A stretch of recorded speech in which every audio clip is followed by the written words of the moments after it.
Nada más le voy a hacer un resumen de lo que dijo Marcela en el capítulo 4. Ella terminó ese capítulo 4, ¿verdad?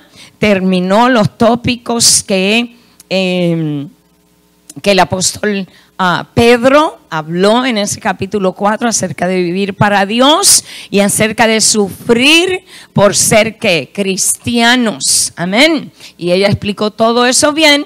Y el resumen de todo lo que ella dijo es que Pedro, basado en sus enseñanzas, en el ejemplo de los sufrimientos de Cristo, ¿qué hace? Amonesta a los creyentes que no vivan para las malas pasiones humanas, sino más bien para cumplir la voluntad de Dios. Este es el resumen, ya mismo les digo dónde vamos a leer. Esa enseñanza que ellos que escogen una vida de pecado e inducen a otros a seguirlos, tendrán que rendirle cuentas a Dios. Pero los creyentes que ahora están muertos y que recibieron la palabra del evangelio durante su estadía en la tierra, estarán en gloria con Dios. Y el apóstol, ¿qué hace? Exhorta a los cristianos a buscar que las virtudes, incluyendo el dominio propio, el amor, la hospitalidad y el servicio. Y el objetivo de esto es que Dios, amén, reciba la alabanza por medio de nuestro Señor Jesucristo. Amén.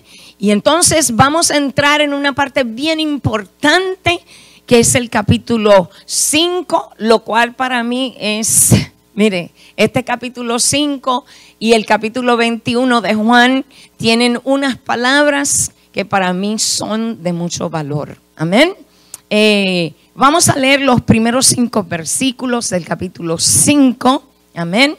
Y yo le voy a leer, acuérdese que les leo siempre en 3 versiones diferentes. El estudio bíblico es con 3 versiones diferentes para que usted pueda tener una mejor comprensión de lo que el apóstol está escribiendo. Y ya estamos al terminar Primera de Pedro y comenzaremos Segunda de Pedro bien pronto. Amén. Leemos la palabra del Señor, amén, en el nombre del Padre, del Hijo y del Espíritu Santo, amén. Dice en el versículo 1, leo de la Reina Valera: ruego a los ancianos que están entre vosotros, yo anciano también con ellos y testigo de los padecimientos de Cristo, que soy también participante de la gloria que será revelada. Apacentad la grey de Dios que está entre vosotros, cuidando de ella no por fuerza, sino voluntariamente, no por ganancia deshonesta, sino con ánimo pronto, no como teniendo señorío sobre los que están a vuestro cuidado, sino siendo ejemplos de la grey. Y cuando aparezca el príncipe de los pastores, vosotros recibiréis la corona incorruptible de gloria.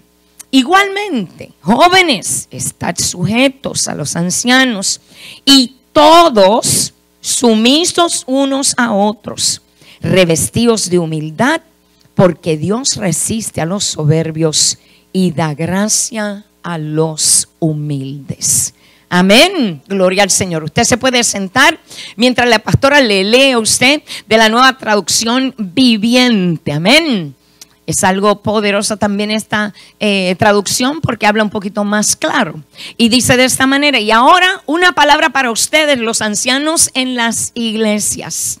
También soy un anciano y testigo de los sufrimientos de Cristo. Y yo también voy a participar de su gloria cuando Él sea revelado a todo el mundo. Como anciano igual que ustedes, les ruego, cuiden del rebaño que Dios les ha encomendado. Háganlo con gusto, no de mala gana, ni por el beneficio personal que puedan obtener de ello, sino porque están deseosos de servir a Dios. ¿De servir a quién? A Dios. No abusen de la autoridad que tienen sobre los que están a su cargo, sino guíenlos con su buen ejemplo. Así, cuando venga el gran pastor, recibirán una corona de gloria y honor eternos. Del mismo modo, ustedes, los más jóvenes, tienen que aceptar la autoridad de los ancianos, y todos vístanse con humildad en su trato los unos con los otros, porque Dios se opone a los orgullosos, pero da gracia a los humildes. Amén. Tremendo. Mire, es algo poderoso lo que el apóstol Pedro está hablando ahora. Porque el apóstol Pedro está hablando ahora de los deberes de los ancianos, ¿ok?, en la iglesia. Pero no solamente de los deberes de los ancianos, sino de todos en general. Porque dicen que tienen que tener mucho cuidado el trato los unos con los otros. Entonces aquí hay muchas cosas que nosotros podemos aprender, ¿ok? Para mí este capítulo es bien importante. Y el versículo 2 es sumamente importante para mí. Cuando Dios me llamó al pastorado, me llamó con una escritura similar a esta.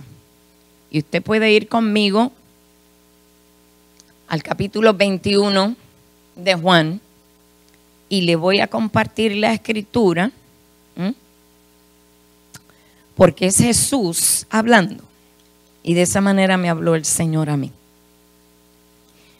Yo recuerdo que era un día, antes de las 8 de la mañana, Juan, Evangelio de Juan, capítulo 21. Era un día de semana, antes de las 8 de la mañana. Conducía mi automóvil por la 107 Avenida y cerca de la 12 calle del Norwest. Eso para que usted vea que Dios cuando hace algo lo hace claro, definido. A usted jamás en la vida se le va a olvidar lo que Dios dijo o hizo. Usted no se le va a olvidar. Y como siempre, iba manejando, iba orando, iba en la presencia del Señor hacia mi trabajo. Y escuché que el Señor me dijo: Elizabeth, ¿me amas? Yo enseguida reconocí la escritura. Reconocí que era Jesús que me estaba hablando. Porque el versículo 15 del capítulo 21 de Juan dice: cuando hubieron comido, Jesús dijo a Simón Pedro: Simón, hijo de Jonás, ¿me amas más que estos? Y le respondió: sí, Señor, tú sabes que te amo. Y él le dijo: apacienta mis corderos. Wow, eso es directo al grano. No hay rodeo, no hay nada que usted pueda decir, bueno, eso quizás usted lo interpretó así. No. Nosotros vamos a ver en Primera de Pedro capítulo 5 que el Señor vuelve a repetir estas palabras y se las dice a los ancianos. Yo tengo por costumbre, cuando la gente me preguntan o hablamos o algo así, yo siempre digo: yo soy la pastora anciana. Soy la pastora anciana. Está el pastor anciano, yo soy la pastora anciana. El pastor Gabriel es pastor de los jóvenes, la pastora Katiria. Y ahora en la iglesia está el hermano Sixto, que es anciano en la casa también. Amén. Pero yo siempre digo: soy la pastora anciana. Quiere decir que soy la más viejita, ¿ok?, la que está en línea de autoridad debajo de mi cabeza, porque dentro de la iglesia hay una línea de autoridad. Amén. Y hay que sujetarse a ella. Y nosotros vamos a ver que aquí Pedro habla de eso también, de la sujeción. Amén. Y es la sujeción de todo el mundo, no de unos cuantos. Todos, desde el pastor hasta el niño más pequeño en la iglesia, tiene que haber una línea de sujeción. Amén. Porque en la casa del Señor tiene que haber orden. Y tenemos que respetar el orden y la autoridad que Dios ha establecido. Amén. Eso es importante. Entonces, fíjese cómo se dirige Pedro a ellos, como un ruego. Dice un ruego. A los ancianos que están entre ustedes, dice otra versión: les ruego yo, anciano como ellos, como testigo de los sufrimientos de Cristo y como uno que va a tener parte también en la gloria que se ha de manifestar. Yo quiero decirle que todo el mensaje de la epístola, la primera epístola de Pedro, llega hasta ¿qué? Llega hasta el capítulo 4. Todo el mensaje que Pedro quiere comunicar. Pero en este capítulo 5, él va a hablar cosas que son necesarias a la iglesia para que ese mensaje del 1 al 4 se cumpla, se lleve a cabo, se mantenga fielmente la palabra del Señor. Porque no podemos estar pintándole a la gente cosas que son fantasía. Nosotros tenemos en este mundo ahora mismo ¿qué? Un montón de lugares donde la gente brincan, saltan, esto, lo otro, que si aquí, que si allá, están mirando nada más, que si los milagros, que si las maravillas, que si sucedió esto, que si la profecía, que si aquello, que si lo otro. Mire, nada toma el lugar de la palabra verdadera de Dios. Y eso es lo principal que nosotros tenemos que mantener en la iglesia, la palabra del Señor. Amén. Porque ese es nuestro manual de vida. Entonces, el resto de esta epístola consiste de ¿qué? De amonestaciones, de exhortaciones y también de saludos personales al final. Es más, en el último capítulo de su carta, Pedro llega a un nivel notablemente personal porque él habla de una manera personal a los que están recibiendo esto, porque inclusive relata que él es uno de los testigos presenciales de los sufrimientos de ¿quién? De Cristo. Es como decir que ahora dejáramos esto aquí y no es estudio bíblico, me siento ahí en el medio del pasillo con ustedes y les digo, siéntense aquí, vamos todos a hablar y vamos a hablar en un plano personal. Eso es prácticamente lo que Pedro está haciendo en este último capítulo. Y es interesante que él habla del anciano.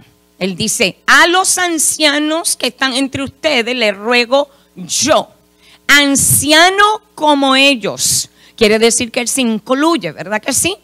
Ahora, esta palabra anciano en griego, esa palabra aparece sin el artículo determinado para enfatizar que la función de este oficio.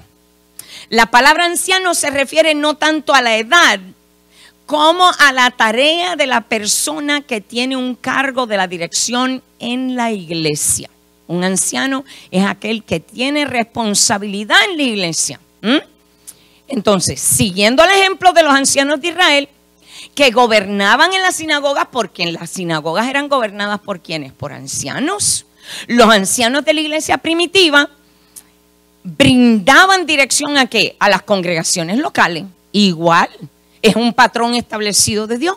Usted nunca va a encontrar en la palabra de Dios, desde Génesis hasta Apocalipsis, que las cosas se salgan fuera de los patrones de Dios o cómo es que Dios hace las cosas. Cuando le digo patrón, Dios hace una cosa en el Antiguo Testamento y la hace en el Nuevo Testamento. Vamos a encontrar siempre que la constancia de Dios. Amén. Eso es bien importante. Pero veamos eso en Hechos 11:3. Veamos Hechos 11:3, porque esto es estudio bíblico y usted necesita pasear las escrituras para que usted pueda ser reafirmado en el conocimiento de lo que Pedro está estableciendo. Hechos 11:3 dice lo siguiente, dice, diciendo, ¿por qué has entrado en casa de hombres incircuncisos y has comido con ellos? ¿Estamos ahí? Ok, esta palabra habla de que la palabra se llevaba antes ¿a dónde? A las casas. Donde se reunían la gente antes, en la iglesia primitiva, no era en sinagoga, porque no había templo. Pero los que predicaban el evangelio iban ¿a dónde? A las casas. Y aquí le están cuestionando a Pedro, ¿por qué has entrado en casa de hombres incircuncisos y has comido con ellos? Entonces comenzó Pedro a contarles por orden que lo sucedido. ¿Cómo es que el Señor lo llamó para que él entregase el mensaje del evangelio no solamente a los creyentes judíos, sino a los que, a los gentiles? Y la iglesia está llena de gente que en ese tiempo, de judíos y de gentiles. Y es prácticamente a partir de este tiempo que Pedro comienza ¿qué? A ministrarle ¿a quién? A los gentiles. Entonces nosotros vemos que él como anciano iba a predicar la palabra sin importarle quiénes fueran. Iba ¿a dónde? A las casas de la gente. Pero miren lo que dice en el 21:18, para que veamos esto. Porque yo le quiero explicar a usted que nosotros dentro de este templo, de estas 4 paredes, predicamos la palabra, los ancianos predican, los ancianos enseñan. ¿Y qué pasa? Ministramos a la gente lo que Dios quiere, ¿ve? Ministrarle a la gente. Pero cuando nosotros vamos al capítulo 21 con el versículo 18, ahora no vemos a Pedro, vamos a ver a Pablo. Al día siguiente Pablo entró con nosotros a ver a Jacobo y se hallaban reunidos todos los ancianos. ¿A dónde fue que llevó Pedro a Pablo? ¿A donde estaban reunidos qué? Todos los ancianos. ¿Por qué lo llevó donde todos los ancianos? Porque los ancianos eran los que estaban en autoridad sobre la iglesia primitiva. Y si alguien iba a aprobar el mensaje de Pablo, tenían que ser los ancianos de la iglesia primitiva.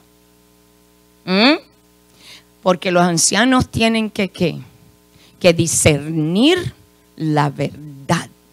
Amén. Cuando usted oye algo que se está predicando, se está diciendo, los ancianos son responsables de discernir si lo que se está diciendo está alineado con la palabra del Señor. Yo le voy a decir un secretito. Muchos de ustedes me van a decir, ay pastora, yo no soy anciano. Usted no es anciano, pero usted se ha sentado a recibir la palabra del Señor. Y si usted tiene tiempo en el Señor, usted tiene que aprender, como dice la palabra, a discernir de qué espíritu es lo que se está enseñando, se está hablando. Porque dentro de usted vive y mora el Espíritu Santo de Dios. Y el Espíritu Santo de Dios le capacita a usted como creyente para discernir lo que es de Dios y lo que no es de Dios. Amén. Entonces no le vamos a tirar la responsabilidad solamente a qué, a los ancianos. No, eso es culpa de los ancianos porque ellos no discernieron lo que estaban diciendo. Mire, yo vengo de una línea donde mi pastor, gloria a Dios, el Señor lo tiene en gloria.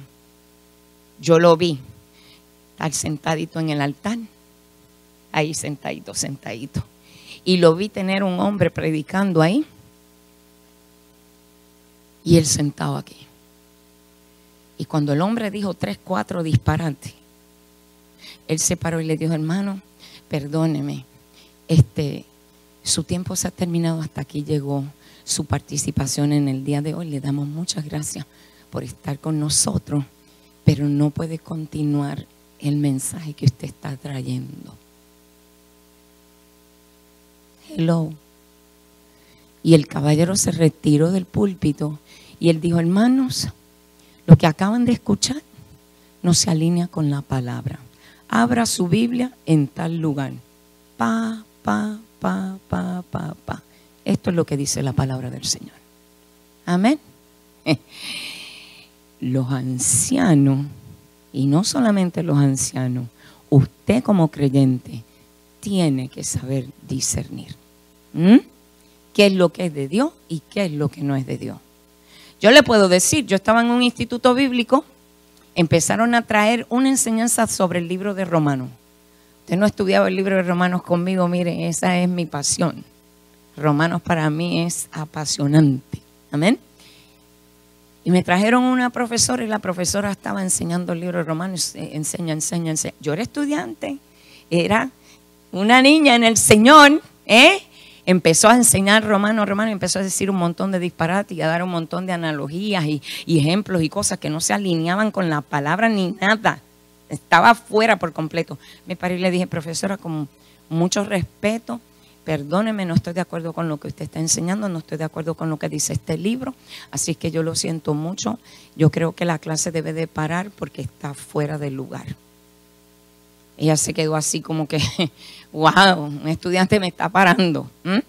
Entonces dijo, ok, vamos a ver. Y tranquilo, terminamos la clase. Yo fui, hablé con la pastora de la iglesia y le dije, mire, esto es lo que pasa, esto es lo que dice esto, examínenlo usted, vea si yo estoy equivocada, pero no. A la siguiente semana trajeron el supervisor de la casa distribuidora de ese libro. para estar en la clase. Y discutimos todo lo que estaba en el libro. Y el representante de la casa distribuidora dijo, vamos a retirar el libro. No se puede seguir enseñando este libro está errado. Y mi pastora, porque sabía que yo no suelto material, sea errado o esté bien. Si está errado lo retengo porque lo voy a mantener para que no vuelva a salir la misma cosa. Dijo, yo pido por favor que a ella se le permita mantener su copia. ¿Por qué? Discernir lo que estaba mal. Así hay que hacerle. Hay que saber discernir. Y usted tiene responsabilidad como creyente. No le vamos a echar todas las culpas o las responsabilidades a los ancianos. Pero, miren lo que dice ahí. Pablo estaba ¿dónde? Delante de los ancianos. Porque los ancianos eran los que iban ¿qué? A aprobar su mensaje o no. Y la palabra dice que tanto Jacobo como Pedro y todos los ancianos le dieron ¿qué? La diestra. Cuando dice que le dieron la diestra era porque le estaban dando aprobación de lo que él estaba compartiendo con ellos, porque era palabra de Dios. Amén. Entonces, los apóstoles, ¿qué hacían? ¿Qué hacían en el tiempo primitivo? Instituían ancianos en cada iglesia. Usted lo puede ver en el capítulo 14, versículo 23.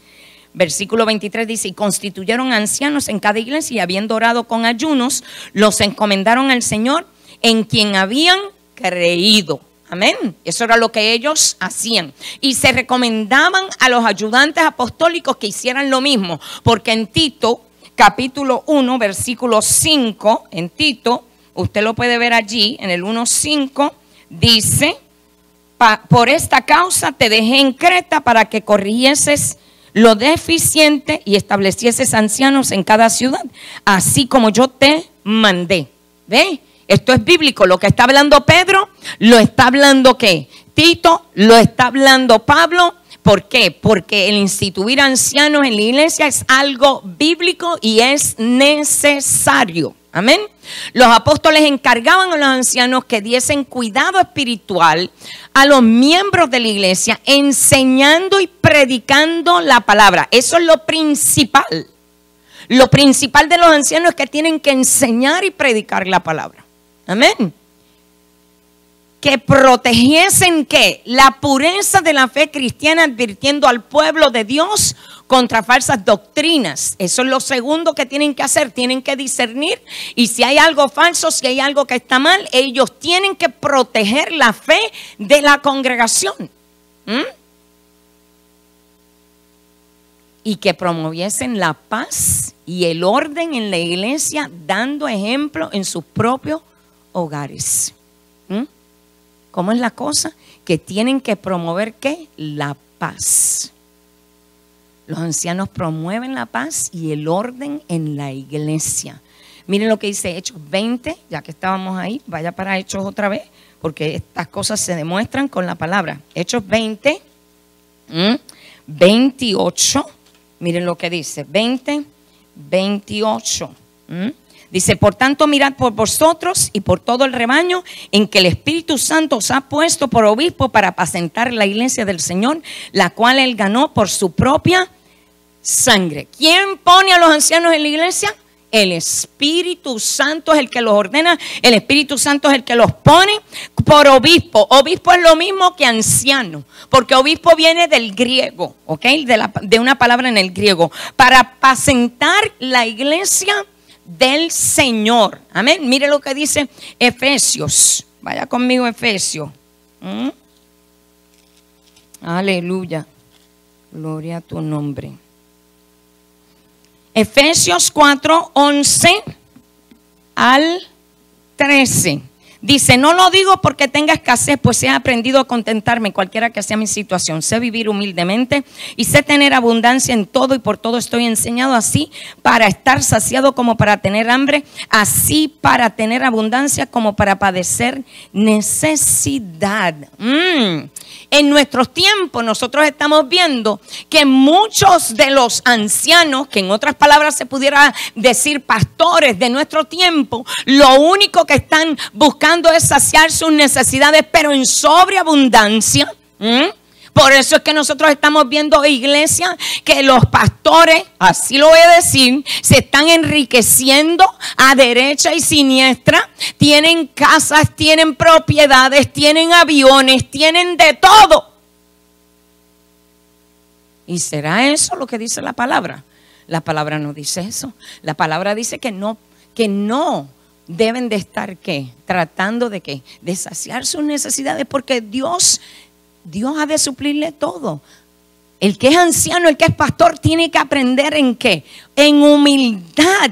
Tiene que aprender a vivir tanto en escasez como en abundancia. Pero en este tiempo del siglo XXI, el movimiento no es ese. El movimiento es que los ancianos y los pastores se tienen que enriquecer. No, eso es contrario a la palabra. Totalmente contrario. Mire lo que dice Primera de Timoteo 5:17. Primera de Timoteo 5:17. Dice, los ancianos que gobiernan bien sean tenidos por dignos de doble honor, mayormente los que trabajan en predicar y en enseñar. Mayormente los que trabajan en ¿qué? En predicar y en enseñar.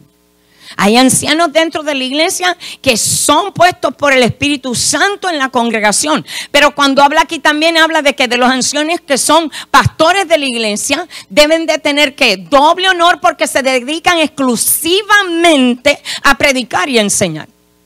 Exclusivamente a eso.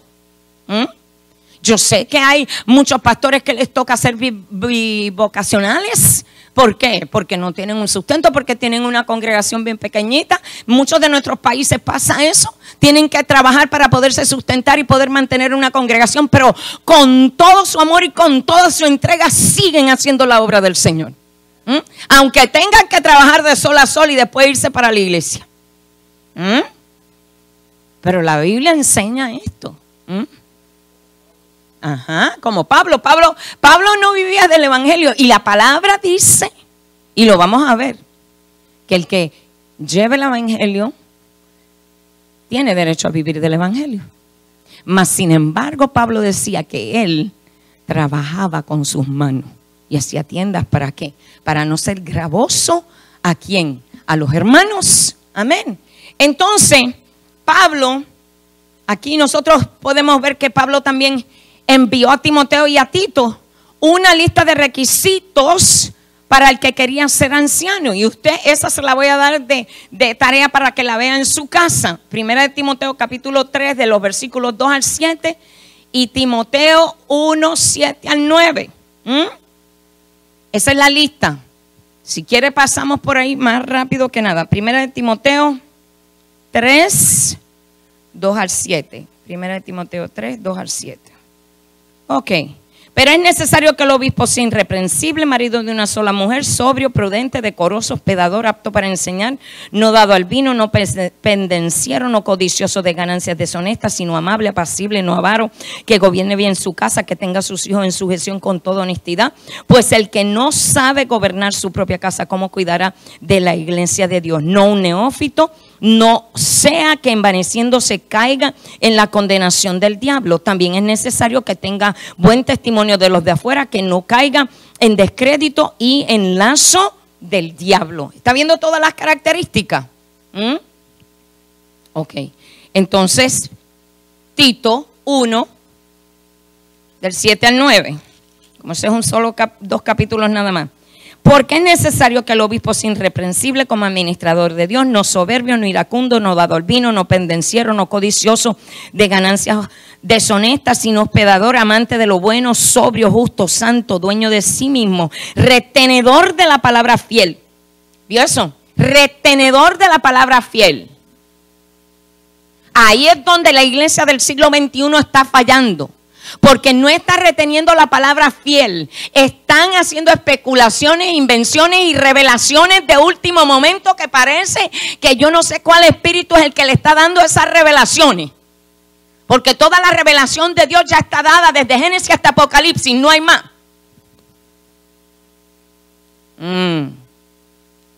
Sí, a mí no me vienen con cuento. Retenedor de la palabra fiel, tal como ha sido enseñada, para que también pueda exhortar con sana enseñanza y convencer a los que contradicen. Eso es importante, hermano. Ser retenedor de la palabra. Yo le dije al principio que nuestro anhelo y nuestra oración cuando el Señor nos llamó a establecer la iglesia, Señor, una cantera de obreros, de líderes, de pastores, de obreros, de evangelistas, de profetas. Señor, Padre amado, eso es lo que anhelamos y eso es lo que deseamos para tu gloria, no para la nuestra, para tu gloria. Pero lo más importante es que sean retenedores de la verdad, fielmente, sin desviaciones, sin contaminación. Eso es sumamente importante. Entonces, el término que se utiliza volvemos a Pedro, vaya conmigo otra vez a 1 Pedro capítulo 5 versículo 1. Aleluya. Ruego a los ancianos que están entre vosotros, yo anciano también como ellos y testigo de los padecimientos de Cristo, que soy también participante de la gloria que será revelada. Ese término anciano es presbíteros, de lo cual derivamos la palabra presbiteriano. De ahí sale la palabra presbiteriano. Pero observemos que en el Nuevo Testamento también aparece la palabra episcopos, que quiere decir supervisor o obispo, que nos da en término derivativo la palabra episcopal. Por eso es que usted ve el movimiento episcopal, el movimiento presbiteriano, porque salen de la raíz de estas palabras que simplemente lo que quieren decir es anciano. Anciano. Entonces nosotros vemos que en algunos pasajes estos dos términos son que intercambiables y tienen por consiguiente el mismo significado. Por ejemplo, en Hechos 20:17, en Hechos 20:17, usted lo puede ver allí. Hechos 20:17 dice: enviando pues desde Mileto a Éfeso, hizo llamar a los ancianos de la iglesia. ¿Hizo llamar a quién? A los ancianos de la iglesia.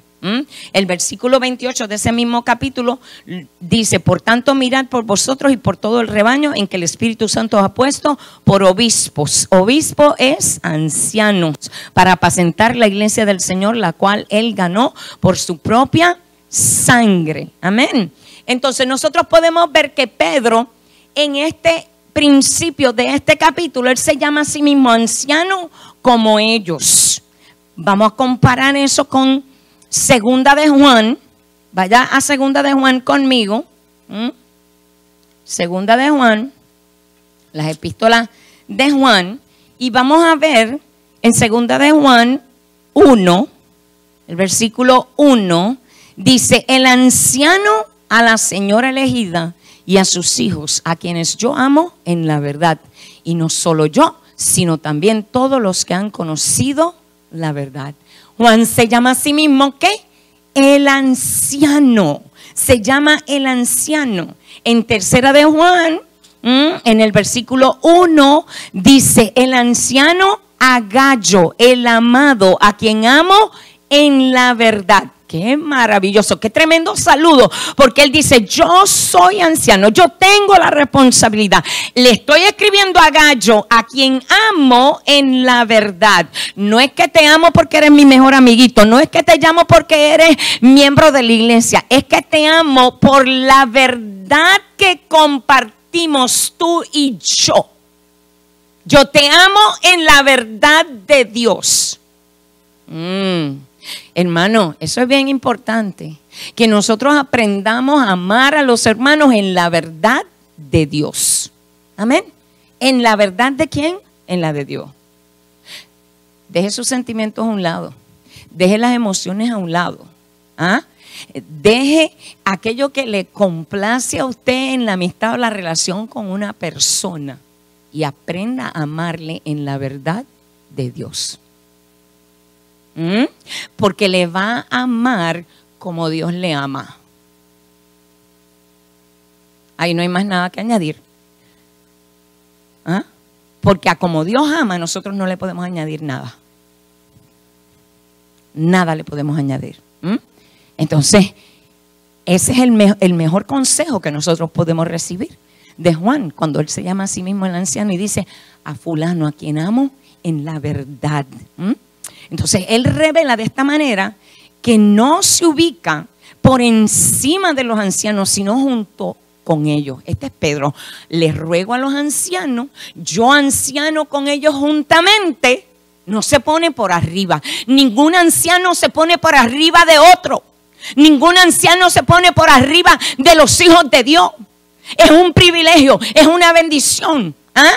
El que Dios nos escoja para ser ancianos en la casa del Señor. Pero hay que ser anciano con dignidad. Amén. Con la dignidad de Cristo. Amén. Que eso es lo que es importante.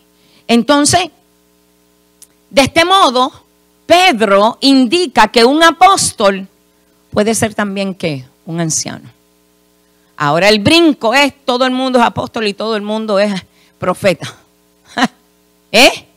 Cuando Cristo los venga a mirar, Cristo va a decir, ¿qué rayo es esto que ustedes han estado luchando y peleando aquí abajo en este siglo XXI?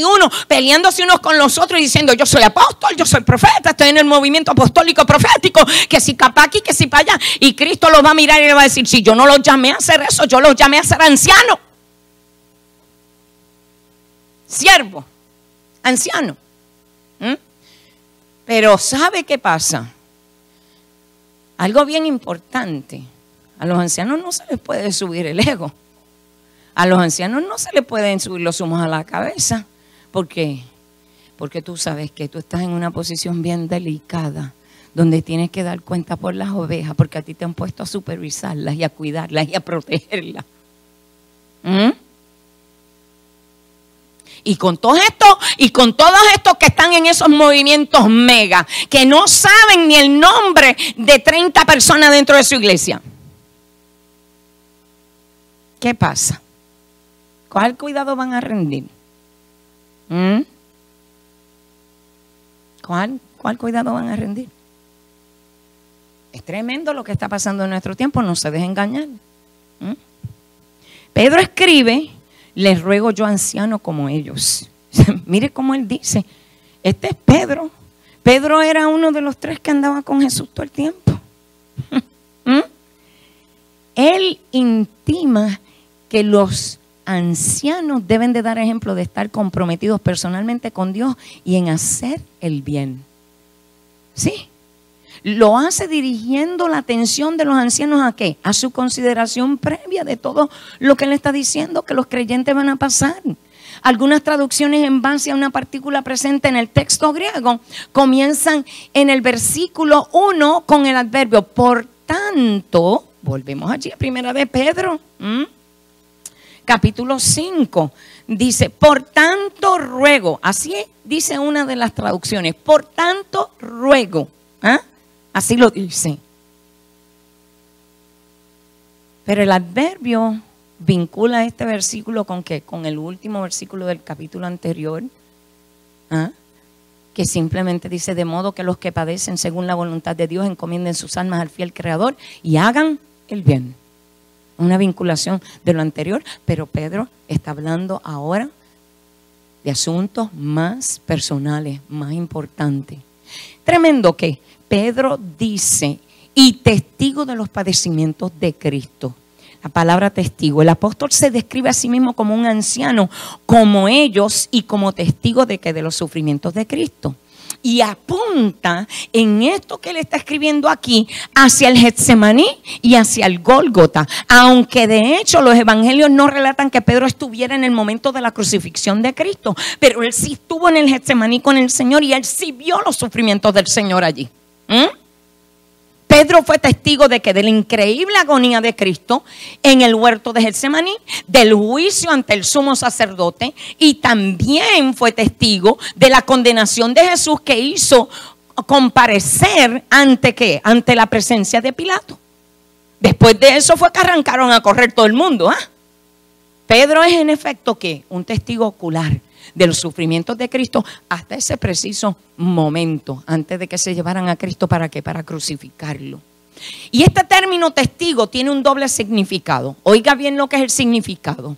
Ver algo que sucede, y este es el sentido literal. Yo he sido testigo porque yo lo vi con mis ojos. Y también tiene el significado de proclamar el mensaje de lo sucedido. Soy testigo porque yo proclamo el mensaje de lo que sucedió. Cuando tú evangelizas, cuando tú predicas el evangelio, entonces tú estás siendo testigo. Cuando tú enseñas la palabra, tú estás siendo testigo. Cuando tú te encuentras con alguien y le hablas del Señor, estás siendo testigo. Amén. Entonces este término por lo general se usa en sentido figurado. Todo creyente es de hecho ¿qué? Un testigo de Cristo. Algunos autores aceptan solamente la segunda interpretación, que se da el mensaje, y por consiguiente lo que hacen es que excluyen la posibilidad de que Pedro sea el escritor de esta epístola. Muchos dicen que por eso que él dice ahí, a lo mejor él no era, que se la adjudicaron a él. Sí, porque todo el mundo quiere buscarle 5 patas al gato, ¿no? Y desacreditar, ¿verdad?, la palabra del Señor. Sin embargo, Pedro mismo formuló el requisito para el apostolado cuando Matías, óigame bien, fue elegido por suerte para ocupar el lugar de Judas Iscariote. Miren lo que dijo él. Dijo, es necesario pues, Hechos 1, 21, 22. ¿Okay? Es necesario pues que de estos hombres que han estado con nosotros todo el tiempo, que el Señor Jesucristo entraba y salía entre nosotros, comenzando desde el bautismo de Juan hasta el día en que de entre nosotros fue recibido arriba, uno se ha hecho testigo junto con nosotros de su resurrección. ¿Qué estaba diciendo? Que el anciano que va a ocupar el lugar de Judas de Iscariote sea uno que haya sido testigo. Porque tú no vas a poder ser un buen anciano si tú no conoces el evangelio, la palabra, si tú no conoces lo que ella significa. Entonces Pedro es quien da testimonio ¿de qué? De los sufrimientos de Cristo. Él proclama el mensaje de salvación porque es testigo ocular ¿de qué? Del sufrimiento que Cristo experimentó en Getsemaní, en el Sanedrín y ante Pilato y en el Calvario, porque él sabe que él murió en el Calvario. Y él visitó la tumba del Señor. Cuando las mujeres salieron corriendo, estaba vacía. Él fue el primero en llegar allí con el discípulo amado, a toda carrera. Y él sí se metió hasta adentro porque él quería ver que la tumba de verdad estaba vacía. Amén. Entonces, algo bien interesante que él dice es que somos ¿qué? Participantes. Dice que soy también participante de la gloria que será revelada. Pedro dice que él es uno que va a tener parte también de la gloria que se ha de manifestar.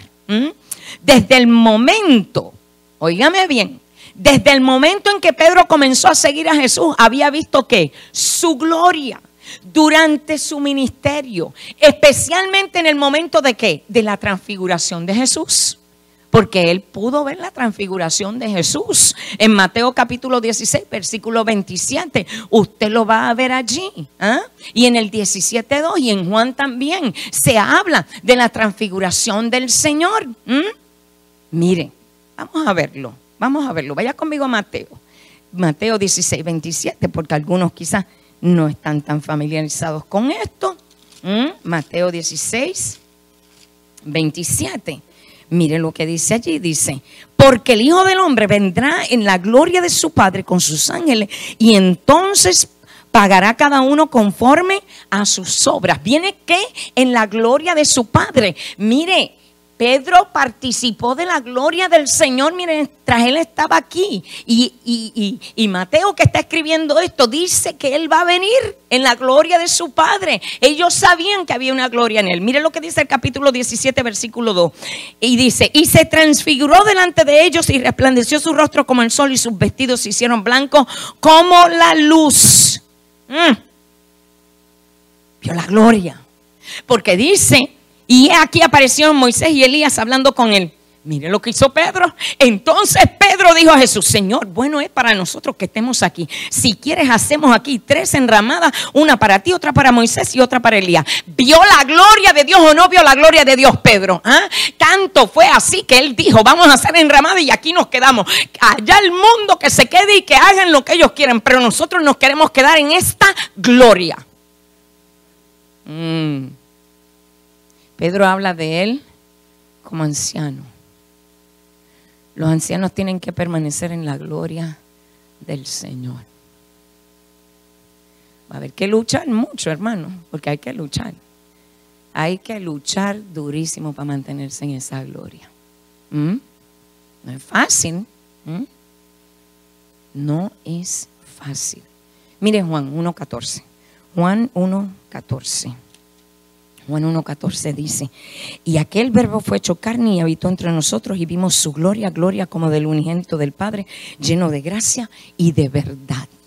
Todo lo que describe a Cristo, todo lo que habla de Él, ¿habla de qué? De la gloria de Cristo. Entonces, ¿fue partícipe o no fue partícipe? Mira lo que dice el capítulo 2, versículo 11.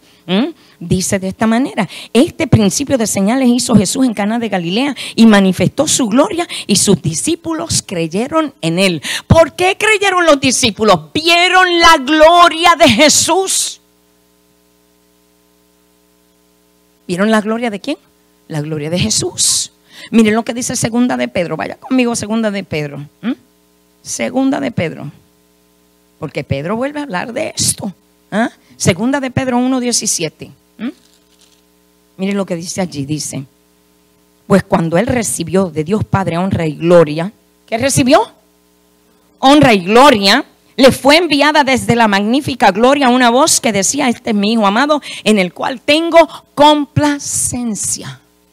¡Wow! En la manifestación de las palabras de Dios descendía gloria ¿sobre quién? Sobre Jesús.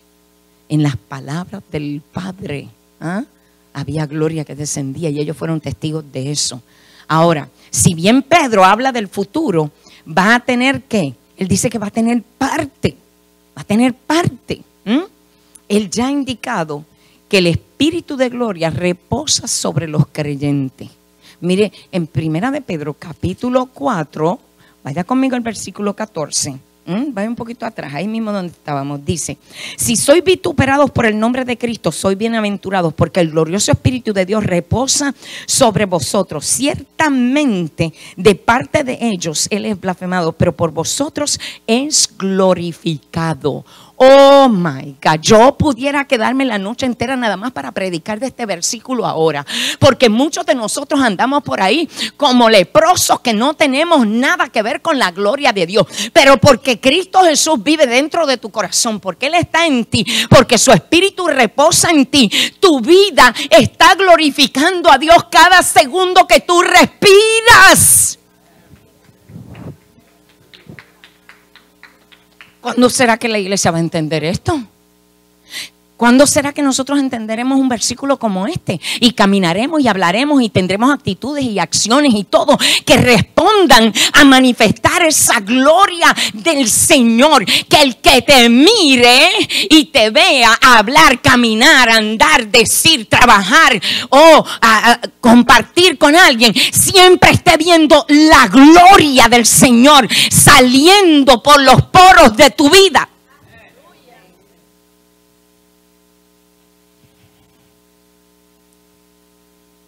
Quisiera que la iglesia aprendiera esto.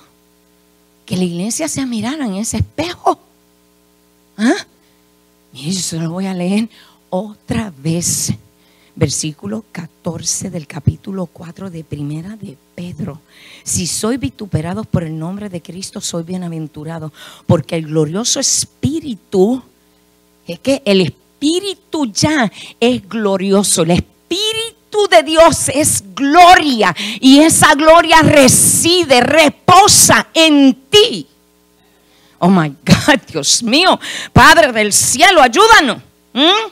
Ciertamente de parte de ellos Él es blasfemado, pero por vosotros es glorificado. Mira, a mí me pueden decir hasta perro muerto, a mí me pueden torcer los ojos, a mí me pueden dar la espalda, conmigo se puede enojar cualquiera, pero a mí eso ni ji ni ja, como dicen. ¿Por qué? Porque yo manifiesto la gloria del Señor cuando no dejo que ninguna de esas cosas me conmuevan ni me saquen del lugar donde la gloria de Dios sea manifestada a través de mi vida.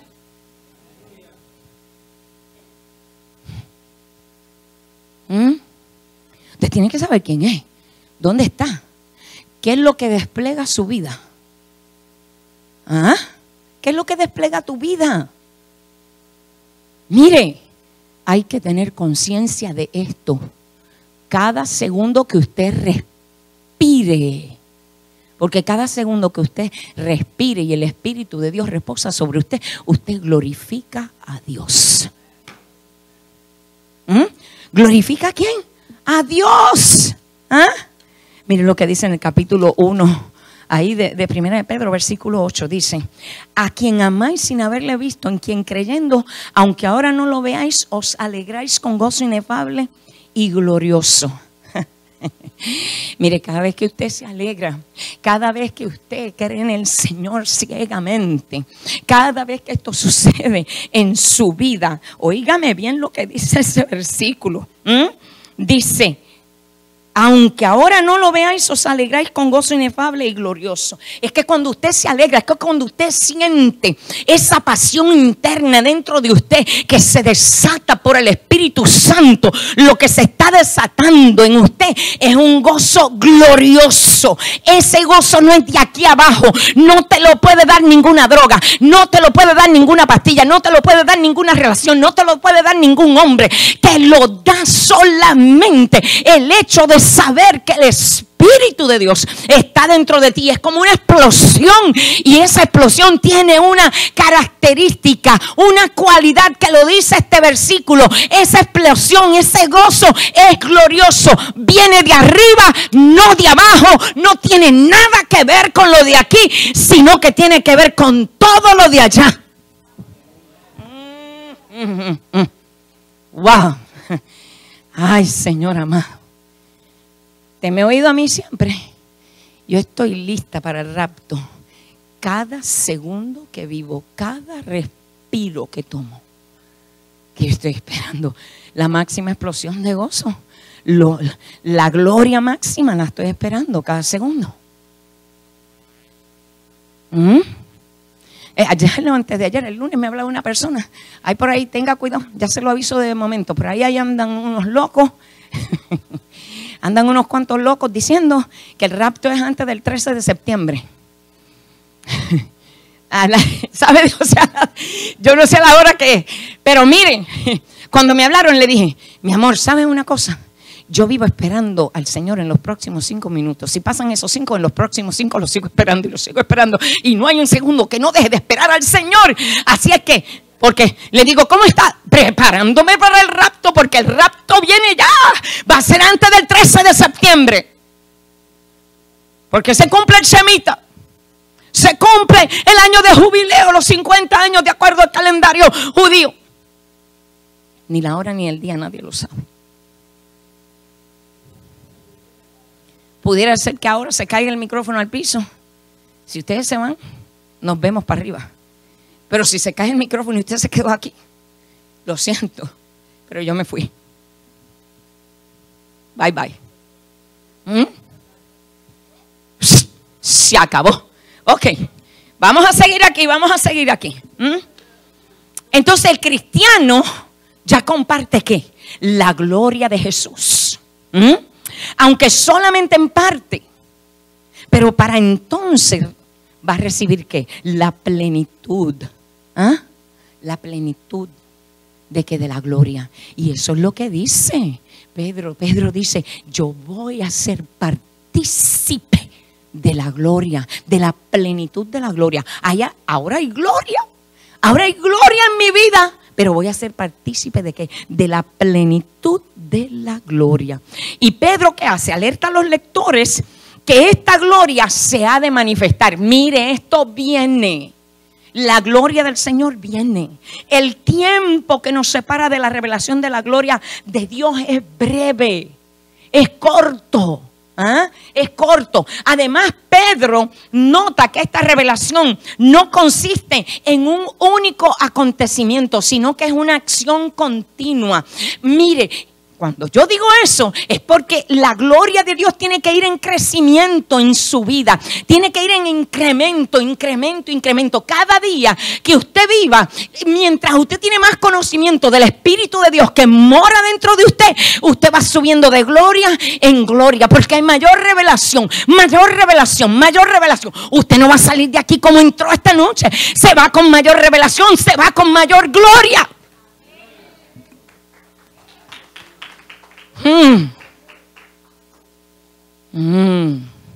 ¿Qué le parece? El despliegue de la gloria divina. Mire, óigame bien. Si usted permanece en Cristo y Cristo permanece en usted, el despliegue de la gloria divina es un proceso ininterrumpido. Por eso es que yo no puedo entender cristianos que andan por ahí con cara de limón, cristianos que andan todos desbaratados, tirados. Ay, mire, esta mujer se cayó y se desbarató todo ayer físicamente, pero en el espíritu, mire cómo está aquí de fuerte, parada sobre la roca. ¿Está viendo lo que le estoy diciendo? Eso es lo que debe suceder en la vida de cada creyente. Eso es lo que debe estar ocurriendo. No importa que venga tribulación, que venga enfermedad, que venga golpe, que venga problema, que venga lo que venga, usted está parado. Amén. Que confiemos en Él. La gloria está ahí, es ininterrumpida. Amén. Ahora vamos a considerar un poquito este versículo 1. Vamos a hacer aquí como una analogía porque dice, vamos a leerlo otra vez, vamos al final. Ruego a los ancianos que están entre vosotros, yo anciano también como ellos y testigo de los padecimientos de Cristo, que soy también participante de la gloria que será revelada. Mire, una analogía nada más, cuando un atleta consistentemente marca puntaje en algún deporte, ¿qué es lo que recibe? Recibe la adulación de los espectadores. ¡Wow! Ese fue el que ganó. Ese es el que recibe la gloria. ¿Qué pasa? Se le unge de gloria por ser ¿qué? El héroe del día. Pero si en el próximo encuentro no llega a desempeñarse según las expectativas de la multitud, su gloria desaparece como hojas verdes que en la mañana de un día helado. Se fue. Especialmente donde en el mundo de los deportes pasa esto. La gloria de los jugadores es que transitoria. Si ganaste tienes gloria, si no ganaste no tienes gloria. Si perdiste no hay gloria. Entonces la apariencia física de una persona también, segundo ejemplo, puede ser sorprendentemente que hermosa en la juventud. Y en sus primeros años como adulto también. Te puede ver una persona, wow, qué guapa, qué bella, qué tremendo. Pero cuando las arrugas comienzan a aparecer, se desvanece ¿qué? La gloria de la juventud. Hay un montón de gente por ahí que cirugía plástica, un montón de botox, un montón de esto, para mantener la gloria de ¿qué? De la juventud. Hay gente que, imagínate, logran tener muchísimos logros, cualquiera que sea el campo que conquisten. Y frecuentemente a esa gente se les da ¿qué? Gloria y honor. Pero ¿sabe qué? Todas estas cosas también son ¿qué? Momentáneas y pronto se olvidan. Por consiguiente, es muy pertinente el proverbio latino que dice déjeme mirarlo bien. Dice, sic transi glorii mundi. ¿Sabe lo que quiere decir eso? En latín, así pasa la gloria del mundo. Pero Pedro no está hablando de la gloria del mundo. Pedro está hablando de la gloria de Jesús. Pedro está hablando de la gloria del Padre. Pedro está hablando de la gloria del Hijo. Pedro está hablando de la gloria del Espíritu Santo, que han venido a tu vida y residen y reposan en ti. Wow, esa no desvanece. Sea que hoy seas ganador o mañana perdedor, esa gloria no desaparece. Amén. Esa gloria permanece contigo. Amén. Entonces, la Escritura revela ¿qué? Una gloria que es celestial, que es divina, que es eterna. Eso es lo que las Escrituras nos dicen. Y las personas a quienes les fue permitido ver esta gloria, la tuvieron solo ¿por qué? Por un momento. ¿Estamos hablando de quién? De mucha gente en la Biblia.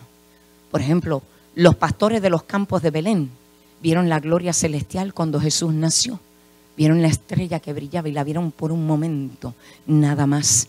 Pedro, Santiago y Juan estuvieron con Jesús. ¿Dónde? En la transfiguración, y vieron la gloria del Señor. Pablo, en su camino a Damasco, fue enceguecido por el brillo celestial de la gloria de Jesús cuando se le apareció en el camino. Y a Juan en Patmos vio a Jesús en todo su esplendor y su gloria. Y en su epístola, Pedro enseña que la gloria celestial es duradera y eterna. Y esto es lo que dice. Él está diciendo, compartimos la gloria que Dios continuará revelando. Recibiremos una corona de gloria. Lo vamos a ver ahora en el versículo 4. Y hemos sido llamados a la gloria eterna de Dios en Cristo. ¿Estás oyendo eso? Llamados a la gloria eterna de Dios en Cristo. Versículo 10 de este último capítulo. Lo vamos a desmenuzar. Porque la gloria celestial que compartimos con Cristo es algo eterno. Es algo celestial. Es algo que nadie te lo puede quitar. Solo que tú lo abandones. Si tú lo abandonas, tú renuncias a su gloria. Pero mientras tú no lo abandones, su gloria está en ti y sobre ti. Amén. Cierra tus ojos. Padre, cuán maravilloso es poder comprender, Señor, la enseñanza de nuestro hermano anciano, Pedro.